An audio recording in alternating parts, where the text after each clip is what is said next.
एक परिवार पिछले 7 दिनों से समुद्र में भटक रहा होता है। भूख से बेहाल होकर पिता अपने ही बच्चों को नुकसान पहुंचाने की कोशिश करता है।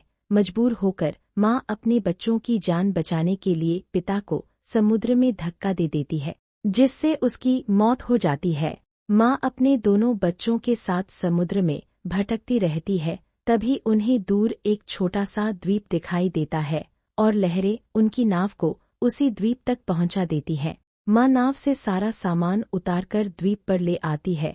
वह नारियल का पानी पीकर अपनी प्यास बुझाती है और रहने के लिए एक छोटा सा टेंट बना लेती है। कुछ ही देर में उसे मीठे पानी की एक छोटी नदी, केले और अरबी जैसी खाने की चीजें भी मिल जाती हैं।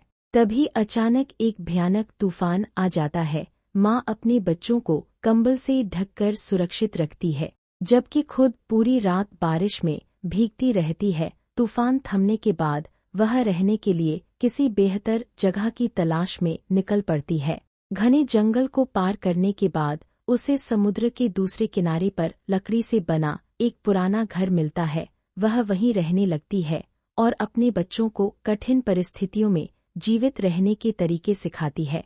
समय के साथ दोनों बच्चे बड़े हो जाते हैं और खुशी खुशी उस द्वीप पर रहने लगते हैं। माँ उन्हें आधुनिक दुनिया और इंसान की उत्पत्ति के बारे में भी बताती है। एक दिन भाई बहन मछली पकड़ने समुद्र में जाते हैं, लेकिन उनकी नाव बहकर दूर चली जाती है।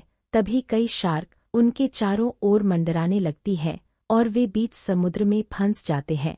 शाम होने पर भाई एक तरकीब निकालता है। वह एक मछली को चारे के रूप में इस्तेमाल करके शार्क का ध्यान दूसरी ओर भटका देता है, जिससे दोनों सुरक्षित वापस द्वीप पर पहुंच जाते हैं।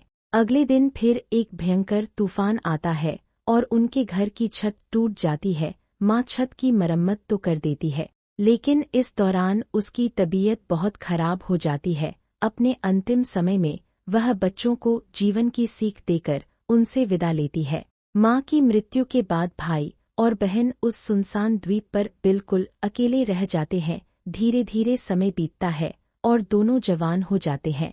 बड़ा होने के बाद भाई अपनी बहन के प्रति अजीब सा आकर्षण महसूस करने लगता है, लेकिन वह खुद भी अपनी भावनाओं को समझ नहीं पाता। मन को शांत करने के लिए वह समुद्र में जाकर शार्क के बीच तैरता है। इस दौरान दोनों के बीच कभी बहस होती है तो कभी हंसी मजाक। एक सुबह बहन की नज़र बिस्तर पर खून के धब्बों पर पड़ती है। तभी उसे एहसास होता है कि वह अब बड़ी हो चुकी है और उसे अपनी माँ की कही हुई बातें याद आने लगती हैं।